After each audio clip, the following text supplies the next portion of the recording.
معزز سامعین، آج کی کہانی بہت ہی دلچسپ اور ایک جذباتی کہانی ہے۔ میری اس کہانی کا عنوان ہے تقدیر وراثت نہیں ہے۔ برائے مہربانی اس کو ذرا غور سے سنیے۔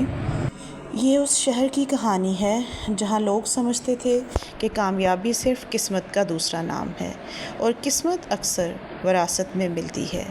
یہاں کچھ بچے ایسے گھروں میں پیدا ہوتے تھے جہاں دروازے پہلے ہی کھلے ہوتے، اور کچھ بچے ایسے تھے جہاں دروازے کھولنے کے لیے زندگی بھر چابیاں ڈھونڈنی پڑتی تھیں۔ مگر حقیقت یہ تھی کہ دروازے کوئی نہیں کھولتا تھا، دروازے صرف محنت کے ہاتھوں سے کھلتے تھے، اور یہی وہ سچ تھا جو ریان نے کبھی سمجھنے کی کوشش ہی نہیں کی۔ ریان ایک امیر تاجر کا اکلوتا بیٹا تھا۔ اس کی زندگی میں کبھی نہیں کا لفظ نہیں آیا تھا۔ ہر خواہش پوری ہو جاتی تھی، ہر مسئلہ اس سے پہلے ہی حل ہو جاتا تھا۔ وہ خود کو قسمت والا سمجھتا تھا، مگر اصل میں وہ سہولت کا عادی تھا۔ اس کے اندر محنت کا تصور بہت ہی کمزور تھا اور تکلیف کا تجربہ تقریباً صفر تھا۔ وہ اکثر کہتا، زندگی آسان ہے، لوگ اسے مشکل بنا لیتے ہیں۔ اسی شہر میں ایک اور کردار جس کا نام علی تھا رہتا تھا۔ وہ ایک عام گھرانے کا لڑکا تھا، نہ نام تھا نہ سہارا تھا، مگر اس کے اندر ایک چیز تھی۔ وہ ہر دن اپنے آپ سے لڑتا تھا، کبھی حالات سے، کبھی غربت سے اور کبھی اپنی کمزوریوں سے۔ وہ جانتا تھا اگر میں خود نہیں بنا تو کوئی مجھے نہیں بنائے گا۔ ایک دن اچانک خبر آئی کہ ریان کے والد انتقال کر گئے ہیں۔ یہ خبر صرف ایک شخص کی موت نہیں تھی، بلکہ ایک پورے نظام کے گرنے کا اعلان تھا۔ ریان کے لیے یہ پہلا ایسا لمحہ تھا جہاں دنیا واقعی خاموش ہو گئی۔ جنازہ ہوا، دعائیں ہوئیں، مگر اس خاموشی میں سب سے بھاری چیز خالی پن تھا۔ والد کی وفات کے بعد اس کے حالات مزید بگڑ گئے۔ کاروبار جو پہلے ہی مشکلات میں تھا، اب مکمل طور پر ختم ہو گیا۔ بینک کے قرضے، قانونی مسائل اور بکھرتا ہوا نظام، سب کچھ ریان کے سامنے تھا۔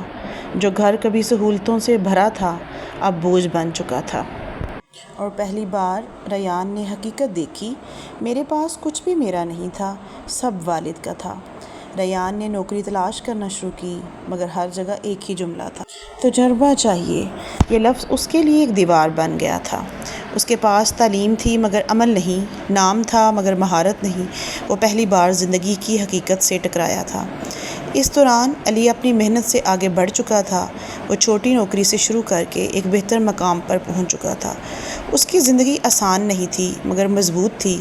وہ جانتا تھا کہ سہولت وقتی ہوتی ہے مگر محنت مستقل۔ ایک دن ریان اور علی کی ملاقات ہو گئی تو ریان نے تھکے ہوئے لہجے میں پوچھا، تم یہاں تک کیسے پہنچے؟ علی نے سادگی سے جواب دیا، میں نے انتظار نہیں کیا، میں نے خود کو بنایا۔ یہ جملہ ریان کے اندر ایک گہرا زخم چھوڑ گیا تھا۔ ریان کو اپنے والد کی ایک بات یاد آئی۔ وہ اکثر کہتے تھے، میں تمہیں سہولت دے سکتا ہوں مگر منزل نہیں۔ اس وقت یہ بات صرف جملہ تھی، اب یہ حقیقت بن چکی تھی۔ ریان نے پہلی بار اپنی زندگی کو دیکھا۔ اسے احساس ہوا کہ وہ کسی قسمت کا وارث نہیں تھا، بلکہ صرف ایک سہولت کا عادی تھا، اور سہولت ہمیشہ رہنے والی چیز نہیں۔ اب ریان نے چھوٹی نوکری قبول کر لی۔ شروع میں سب مشکل تھا، عزت کم، تنخواہ کم اور خود اعتمادی ٹوٹی ہوئی تھی، مگر وقت کے ساتھ وہ سیکھنے لگا۔ وہ پہلی بار زمین پر کھڑا تھا، حقیقت کے ساتھ۔ وقت کے ساتھ ریان بدل گیا۔ اب وہ سمجھ چکا تھا، ہر انسان کو اپنی تقدیر کی اینٹیں خود رکھنی پڑتی ہیں، اور سب سے بڑا سچ یہ تھا کہ والدین محبت دے سکتے ہیں، سہارا دے سکتے ہیں، مگر قسمت نہیں دے سکتے۔ قسمت نہ تو وراثت ہے، نہ ہی یہ کوئی تحفہ ہے، یہ تو محنت کی پیداوار ہے، اور جو اپنی محنت سے نہیں بنتا وہ ہمیشہ کسی نہ کسی پر منحصر ہی رہتا ہے۔ تو معزز سامعین، اگر آپ کو میری یہ کہانی پسند آئی ہو تو مزید کہانیاں سننے کے لیے میرے اس چینل کو سبسکرائب اور لائک کیجیے۔